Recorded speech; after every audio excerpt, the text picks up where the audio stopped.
충청남도 공주에서 백제 25대 무령왕릉이 처음으로 발굴되었습니다. 1500년 동안 베일에 쌓였던 백제사의 블랙박스를 연 대발견 문영왕릉. 문영왕릉은 백제 대외관계의 비밀을 밝혀주는 열쇠다.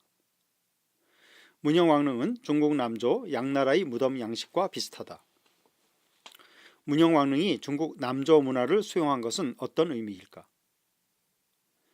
문영왕릉의 목가는 일본산 금송이며 일본 지배층 고분에서는 문영왕릉 부장품과 비슷한 유물이 대량 출토되었다. 백제와 일본은 얼마나 가까운 관계였을까? 문영왕릉은 백제가 실크로드를 통해 교역한 범위가 서아시아까지 연결되고 있음을 보여준다. 실크로드를 통한 동서문명교류가 백제까지 이어진 구체적인 물증은 무엇일까?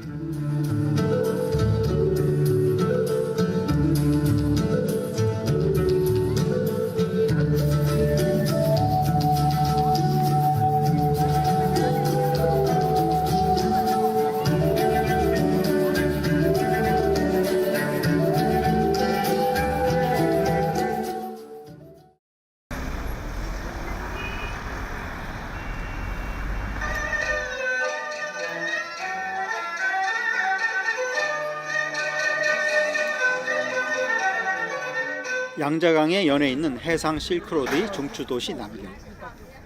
남쪽의 수도라는 의미를 가진 남경은 수도를 북경으로 옮기기 전까지 중국 남방에서 가장 번성했던 도시 중 하나였다. 중국 전통 한족 왕조 중 가장 화려한 문화를 꽃피웠던 남조의 수도 역시 남경이었다. 남경은 당시 건강이라고 불렸다. 문영왕은 6세기 동아시아 최강국 남조 양나라에 2차례 사신을 파견한 바 있다. 당시 백제 선단이 황해를 비스듬히 가로질러 조류를 타고 도착한 것은 바로 현재의 남경 항구였다. 문영왕 때 양나라에 파견된 외국인 사절을 그림으로 그린 양직공도 속에 보이는 백제 사신은 이 무렵에 그려진 것이다. 무엇보다 특이한 점은 문영왕릉이 양나라 왕실 무덤인 연꽃무늬 벽돌로 쌓은 아치형 전축분을 본따 조성한 무덤이라는 것이다. 문영왕릉의 벽돌에 새겨진 6글자 양간와 위사의, 양나라 관청 벽돌을 모범으로 삼았다는 문구가 이를 입증한다. 뿐만 아니다. 문영왕릉에서는 청자 6.25, 후규병과 같은 남조시대의 도자기가 다량 출토되었다. 중국에서도 청자와 흑유병은 대단히 귀한 물품이어서 황제나 귀족 무덤에서만 발견되고 있다. 중국에서 만들어진 최첨단 물품이 그대로 백제에 유입된 것이다. 문영왕릉이 전통 한족 왕조 중 가장 화려하고 찬란한 문화를 일구었던 남조 문화를 수용한 것은 어떤 의미일까? 그것은 쇠락하던 국력을 회복시킨 백제가 당시 동아시아에서 최고의 선진 문화를 일으켰던 남조로부터 최첨단 기술을 받아들여 하이테크 고대 국가로 도약하기 위해서였다. 문영왕은 출생에서 죽음에 이르기까지 일본과 긴밀한 관계를 맺고 있다. 일본 규슈 인근 섬인 가카라시마에는 전북 익산의 화강암을 가져다 만든 백제 문영왕 탄생지를 새긴 기념비가 세워져 있다. 私自身としては桓武天皇の生母が百済の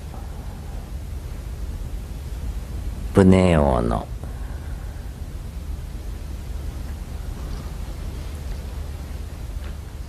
2001년 12월 일본 사회를 발칵 뒤집는 사건이 있었다. 아키히토 일왕이 생일날 회견에서 자신이 백제 문영왕의 후손임을 고백한 것이다. 실제로 고대 일본 지배층 무덤에서는 백제와 깊은 관련이 있는 유물이 대량 출토되고 있다. 후쿠오카에서 구마모토로 가는 길목에 있는 에다 후나야마 고분, 일본이 자랑하는 대표적인 전방 후원분이다. 이 고분에서 나온 금동신발, 금귀고리, 청동거울 등은 문영왕릉 부장품 그대로다. 금동관은 익산 입점리 고분에서 나온 유물과 크기만 다를 뿐 똑같다. 세계 최대의 무덤이자 일본 최대의 전방 후원분인 오사카에 있는 인덕천왕릉. 여기서 나온 청동 거울과 환두 대도는 문영왕릉에서 나온 것과 판박이처럼 같다. 문영왕릉 부장품과 일본 왕가 무덤의 유물이 유사한 것은 무엇을 말하는 것일까? 부인할 수 없는 두 가지 역사적 사실이 있다. 첫째는 일본 고대사는 백제와 가장 연관이 깊다는 점이다. 문영왕은 일본에서 태어나 자란 뒤에 백제에 와서 왕이 되었고 일본 왕가와 지배층 무덤 가운데는 백제계 도레인과 관련된 유물과 기록이 수두룩하다. 둘째, 백제가 남조와 교역하던 문영왕 시대에는 아직 항해술이 고도로 발달하지 않아 중국과 일본이 직접 교역하기 어려웠다. 일본으로서는 한반도를 거쳐 중국과 교역하는 것이 필요했고 백제가 그 가교 역할을 한 것이다. 문영왕릉 입구에 놓여있는 진묘수. 진묘수는 문자 그대로 무덤을 지키는 짐승이라는 뜻이다. 그 모습은 참으로 특이해 어떤 동물인지 알 길이 없다. 앞에서 보면 돼지 같지만 돼지가 아니다. 개 같기도 하고 해태를 닮은 것도 같다. 머리 중앙 부분에는 닭벼슬 같은 철제 장식이 달려있다. 진묘수는 중국 한대 이래로 악귀를 물리치는 벽사의 뜻으로 무덤 내부 앞에 세워두는 풍습에서 유래한 것으로 알려져 있으며 중국 고분에서 수많은 진묘수가 출토된 바 있다. 그런데 최근 중국 남북조 시대의 동서문화 교류와 문영왕릉의 관계를 연구한 민병훈 박사가 진묘수의 기원을 서아시아 상상의 동물 그리핀과 연계해야 한다는 주장을 펼쳐 주목을 받고 있다. 그리핀은 사자의 몸에 새 머리를 한 상상의 동물이다. 몸에는 날개가 있기도 하고 없기도 하며 머리는 주로 독수리가 많다. 그리핀은 기원전 2000년경 옛 시리아 레반트 지방에서 처음 생겨나 서아시아 신전이나 무덤의 장식에 즐겨 사용되었다. 서아시아 그리핀과 문영왕릉 진묘수, 어떻게 해석함이 좋을까?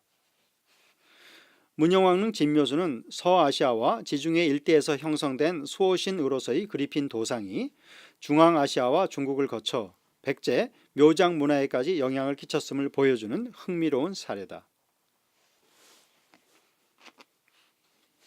백제는 한반도를 넘어 동아시아 문화를 포용하는 개방적 세계관을 지니고 있었다. 그것이 바로 백제의 힘이었다. 백제는 중국 남조와 밀접한 교류관계를 유지하면서 동아시아를 넘어 서아시아 문화까지 포용하는 다문화 왕국을 건설하고자 했다. 그것이 백제가 열명한 꿈이었다.